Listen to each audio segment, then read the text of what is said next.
Welcome to the 2020 Schall Consulting Better For You CPG, Retail, and Grocery Awards Show.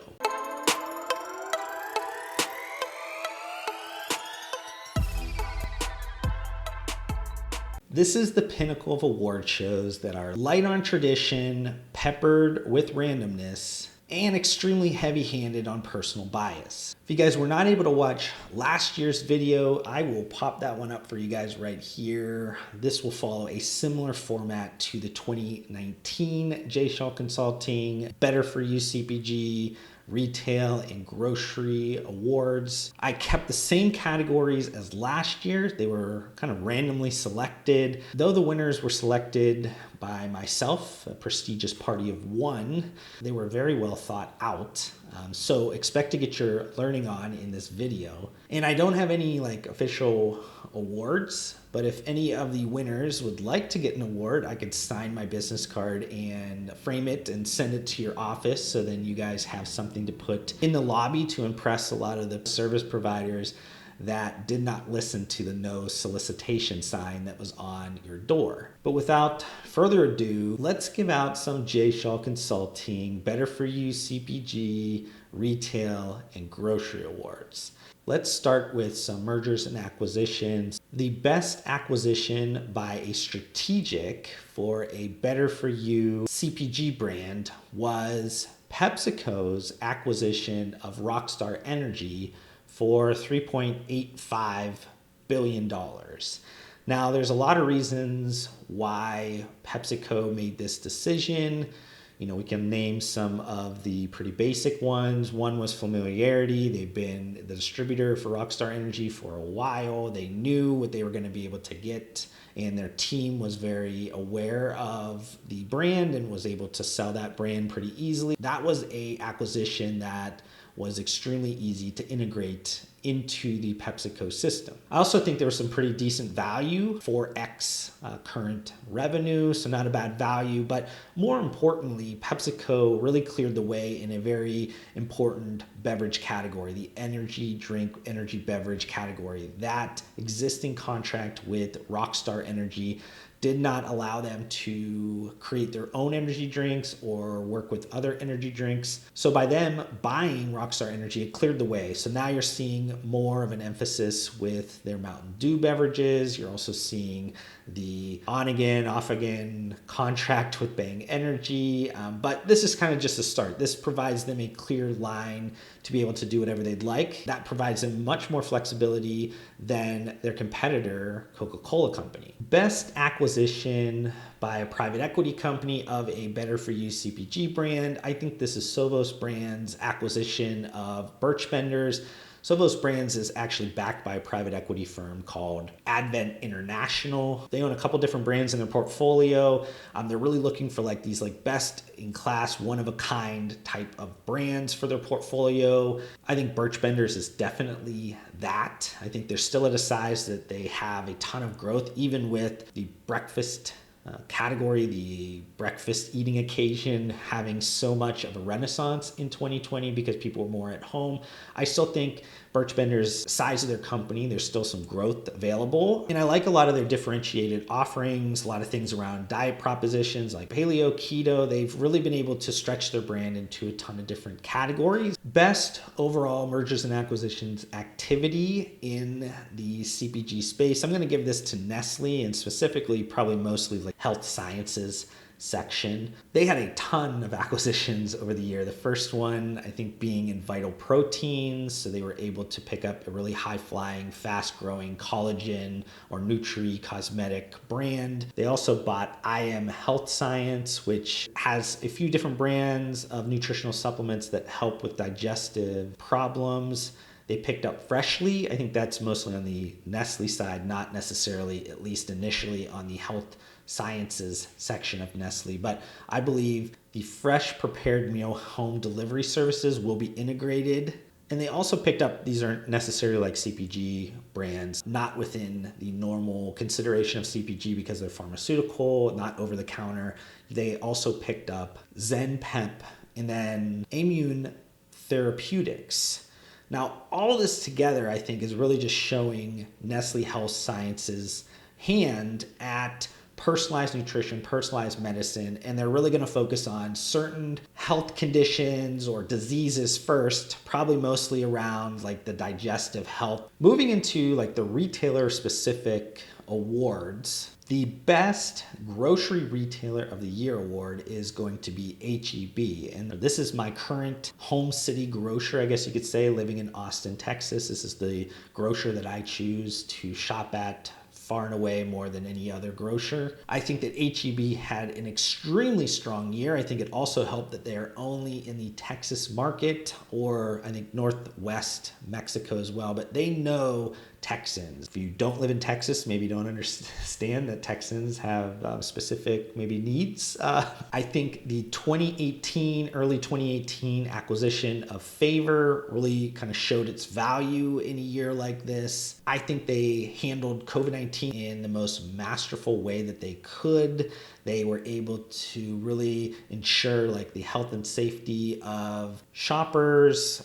They were taking care of their frontline workers. They helped the most vulnerable customers with some specific times they could shop or delivery options or things to really help them through this difficult period to make sure that they still were able to get their food, beverage, medications, other kind of fast-moving consumer goods. Shifting to best retailer of the year, I'm going to give this to Target. The big have definitely gotten bigger in a year like 2020, but also I think the special became more special in 2020, and Target was really one of those special retailers in 2020. I think as people wanted to escape a little bit and get that Target experience, Target was able to step up day in and day out to provide that in any way possible as consumers chose whenever and however they would like to shop for that because of restrictions around the COVID-19 pandemic. Target had a huge year for a lot of their omni-channel fulfillment, be that drive up, be that in-store pickup.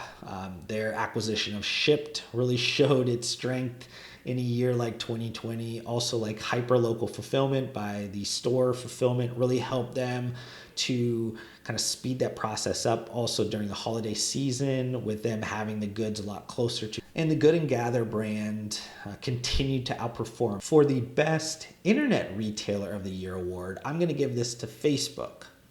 What? Facebook, they're not a internet retailer, but I think Facebook really showed their commerce ambitions. They showed their hand this year that they're finally going to push those chips into the middle and say, we would like to be a internet retailer of sorts. And this is extremely dangerous, probably one of the scariest thoughts for any retailer, be that like Amazon or Target or Walmart or anybody else's. This is mostly because Facebook knows what you want before you even type it into a search bar. That's much different than any other retailer. They have more information about you personally than you probably know about yourself. Facebook has been inching their way into commerce, social commerce for a while, but this was really like a huge jump, and that was with the redesign of their Facebook app, their Instagram app, really making sure that the Facebook shops and the shoppable links on Instagram were seamless and frictionless and really provided a great starting point for something that could disrupt the way that consumers shop day in and day out. We call this social commerce, but really is going to shift to just what commerce and the expectation consumers are going to be like in the future.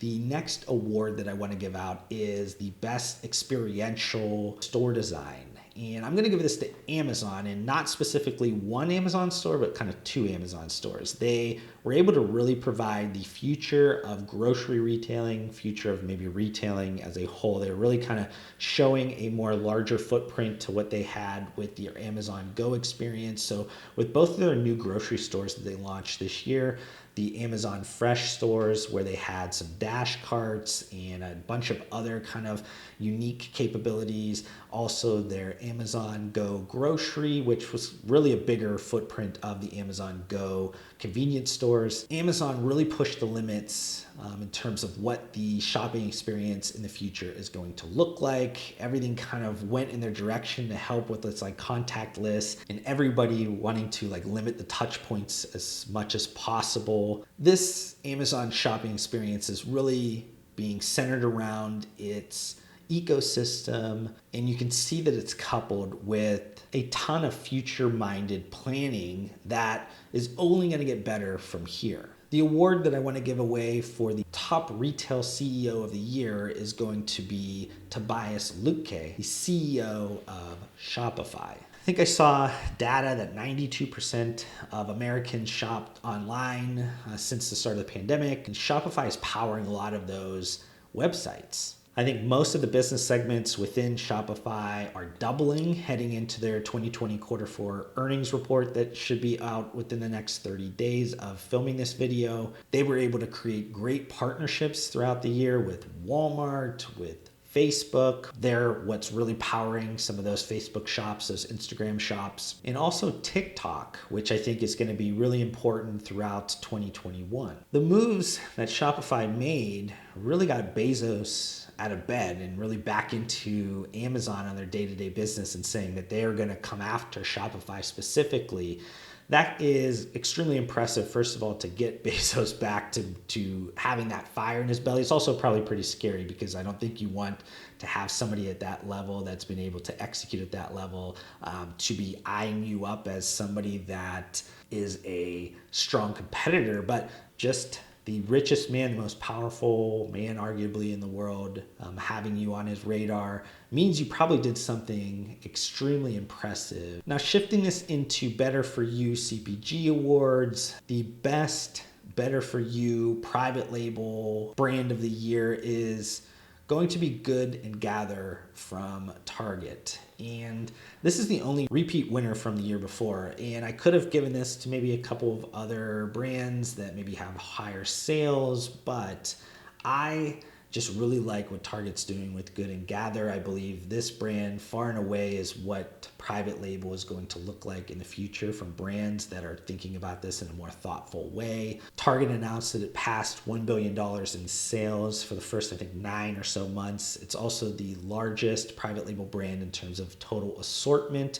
They're adding, I think, upwards of 600 or 700 more new products. They're going to have over 2,000 products. They also added like a premiumization element to it or a specialization element to it as well that really just kind of takes this private label from being what Target used to do with some of their like 3-tiered approach that they had before with really trying to copy a lot of the products that were top sellers within the retail, and moving this forward and really innovating and using this as a brand that is the food version of Target. The best new Better For You beverage is going to be Koya's fruit smoothie. A lot of things really good going on with Koya, like the rebrand, like some of the extensions they created throughout the year, and I really like the fruit smoothie. I think it's a really good product, especially for 2020. I know it came out, I think, on the back half of 2020, but lower sugar, prebiotic fiber, real fruit, I think coconut milk or water-based,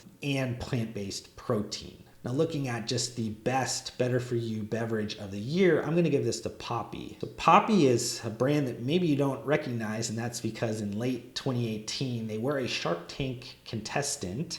They did get an investment by Rohan Oza, but it was called Mother at the time. So it went through an extreme rebrand. It went through a new look. Rohan really put it through his paces and really put it in a much stronger position. And this year they had extreme growth, and next year it's looking like they're going to have way bigger growth than they had this year. This is a gut health beverage. Gut health beverages are, I think, the fastest growing beverage category of 2020. Still very nascent and new, but it's the fastest growing non-alcoholic beverage category. I think they're in about 2,000 stores, and I think based around resets for 2021, they're looking at somewhere around 16,000 doors. The best new Better For You food item is going to be Banza's pizza crust. They also have 3 like fully prepared flavors of pizza, but I think the crust is probably where they're going to shine at and where they're going to be able to have the most fun and be able to introduce chickpea pizza crust to the most amount of people and let them kind of customize it the way that they would like. I think with this year at home eating and just being able to cook more was an important trend. I think that continues into 2021 as well. But Banza's done a great job at bringing chickpeas to to the front. They're having their moment. Bonds is one of the brands that's really helping them. They're bringing it into an area that is making it relatable to a lot of consumers with classics like chickpea rice and pasta made with chickpea. Like I said, pizza crusts and mac and cheese, be that both prepared and boxed. So a ton of different things that they've been able to do. Now, the best overall better for you food brand of the year is going to be High Key Snacks. I think sales quadrupled in 2020. They were able to roll out a new rebrand, a new look right at the beginning of 2020. They hired a seasoned CPG executive to take them off the direct-to-consumer, Amazon-only type of brand and into traditional grocery. They were able to raise, I think, close to about $10 million in capital to make sure that they were able to scale up for those expansion plans. So a lot of really great things happened throughout the year for High Key Snacks. And a lot of people might be saying that some of those keto or keto-friendly things are dying, but I think they just matured and shifted into some different areas of retail. And I think with large retail, mass retailing, a lot of those areas I think are going to continue to see a ton of growth. I think IRI or Nielsen had keto category over 2020 up about 80% year over year. So tons of growth still available. And the final award of the night is going to be the most powerful, better for you CPG trend of the year. And I could have given this to like direct to consumer or just e-commerce as a whole, but wanted to give this as just a nod to overall personal health and self-care. While in the early parts of the pandemic, there was a lot of reasons why consumers as a whole were putting off some of the health, wellness, personal care, things like that. There's just a lot of things that rocked their schedule. But as the pandemic kind of rolled on and people started to get a new footing and really kind of adapt to some things, a lot of the personal health and self-care things started to reemerge and become even more important. The extra time at home provided the ability for consumers to get more and more educated about the things that they needed to do for preventative care and preventative health, self-care, making sure they're taking care of themselves. And I think they said somewhere around like 77% of consumers were looking to be more healthy throughout the year. And brands obviously know that. They knew what was going on. You saw a lot of brands just really shift and really put a lot more emphasis on those needs in terms of the hierarchy of needs. People are looking at getting some better for you and functional elements out of conventional products. They're making those switches at a higher rate than normal. And it really sets up a huge amount of momentum for better for you CPG, functional CPG. But I hope you guys enjoyed this award show. If you guys had maybe some different ideas for who should have won some of those categories, I would love to hear about them. Thank you so much for watching this video. If you want to help support me, make sure you guys hit that thumbs up button on this video. If this is the first time you've been introduced to my videos, would love for you guys to be a part of my community by subscribing to my channel. I upload several videos just like this weekly. And if you guys want to connect further outside of this platform, I do include all of my social media links down below. I just want to thank you guys again for your time. Hopefully I gave you some value in return, and we'll see you guys on the next video.